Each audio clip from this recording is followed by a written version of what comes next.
Hi everyone, today I have a new tag video and this is the day and night tag, and it's originally started by Caitlin at the Readigans and I was tagged by Emma from EmmaReadsBooks to do this. Sorry you tagged me ages ago, but I've only just got round to it. That's crazy, but you know, at least I'm doing it. This tag is basically an acronym tag, a bit like the inside and out tag, same kind of idea basically, with questions for each letter. And without further ado, let's just get going. So obviously the first letter is D, and the question for that is, do you read more in the morning or do you read more at night? And I'm going to have to say I probably read more at night, and it's mainly during the week when I'm reading more at night. At the weekends I generally tend to read sort of during the day, like throughout the day a bit, and spread it out more. But obviously during the week I've got school throughout the day, and then this year I've been really motivated actually, which is just a first for me, doing homework the night it's set straight away as soon as I get back from school. So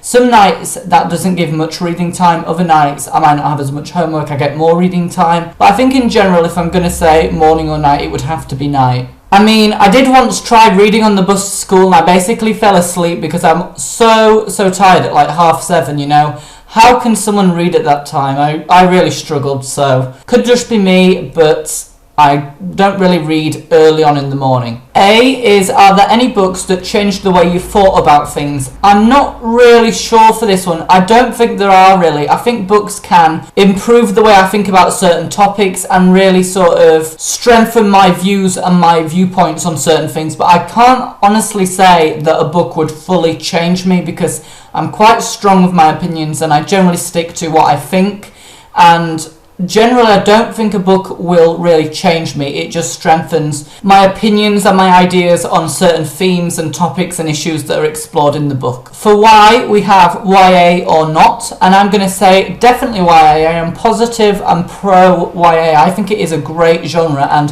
the subgenres as well are really interesting and exciting, and I just love reading YA books. Yes, I do think some are overrated, some are also underrated however, and I think actually, if I'm going to be totally honest, YA books for me can teach me a lot more about the modern culture really than classic books, and I'm not sure if this is controversial, but if I'm going to be honest, they're more relevant to the modern day society and modern day life, that I think they are more relevant. Well, you know, I think they can teach you more really and how to be a better person in today's society.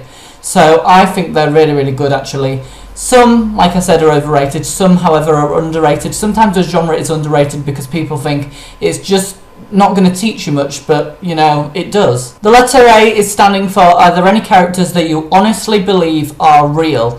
And I'm going to say yes, because I do really connect with some characters. I really think that sometimes fictional characters feel very believable and very real, almost like I actually know them personally as a friend. And I think a good example for this would have to be Katniss Everdeen. I just believe she is just a real person.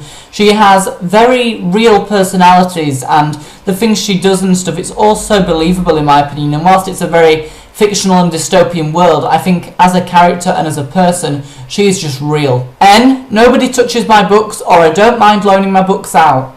This is going to sound really bad, but actually nobody touches my books. Nobody, so I'm not lending any out, so don't ask for any books because you're not getting them. Basically, I have lent out books before and I've not had positive experience about it. Obviously, if I was lending them out now, I would lend it to people I trust, but I'm always scared of maybe the spines getting broken or the pages getting teared and the book in general just getting very worn out and sort of tatty and shabby.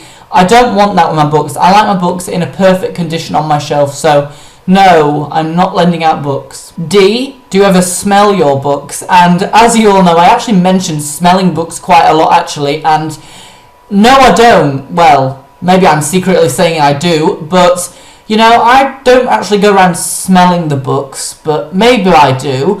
But basically, I just take in the smell and the scent and the aroma of the book as I'm reading a brand new book, or even if you just walk into Waterstones, you just have that smell of new books, which is great, and you don't really need to go so far into the book to smell it, because you can smell it ages and distances away. The next letter is N, and it is, not everyone loves books. Is this positive or negative? And I think as readers we're all going to kind of agree, this is a very negative thing.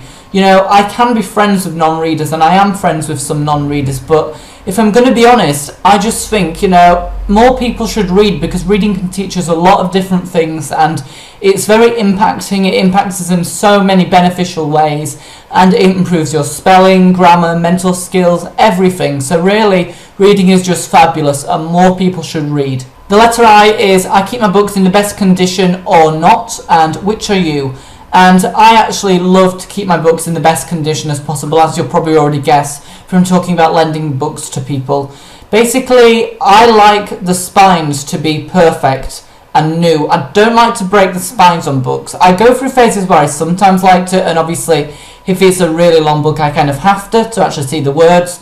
But if not, I never break the spine, and I never try to rip pages or spill anything or stain them or anything. I just like my books perfect condition, brand new. I like them to look brand new, and sometimes even unread on my shelf, because I just think that looks best, and I just kind of like that look. For G, the question is, gosh, I have too many books. Is this true or false? And for me, this is false, because I want more books. I've already got quite a lot of books, but I want even more, because I love collecting books, I love reading the books, I love looking at the books, everything about them. I love the smell of the books. I basically just love everything about books, so if I have even more than I already have, that is certainly a positive thing. H is, have you ever spilled or stained your books before with something, and how did you do this? No, I haven't. I don't think I have. I can't remember ever doing this. If I'm going to drink something or eat something when I'm reading, I generally put the book to the side, take a little break, and then drink something or eat something, and then I go back to the book.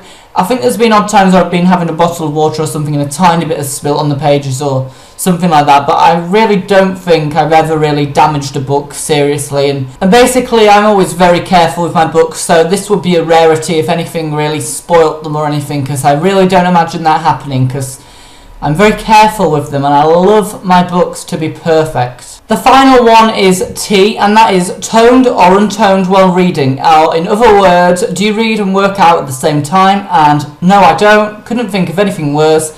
Absolutely hate working out. I just don't do that, and to combine something like that with reading would just ruin reading as a hobby. Why would that be fun? I just don't see the point of it really. So no, I would never do that, because I just don't want to, and I'm never going to consider it. So that is actually it for the day and night tag. I really hope you all enjoyed. Don't forget to comment, rate, share and subscribe if you want to show your support, because that is always greatly appreciated. I'm really sorry for the bad lighting in this video, but for now, that is it, and see you all again later.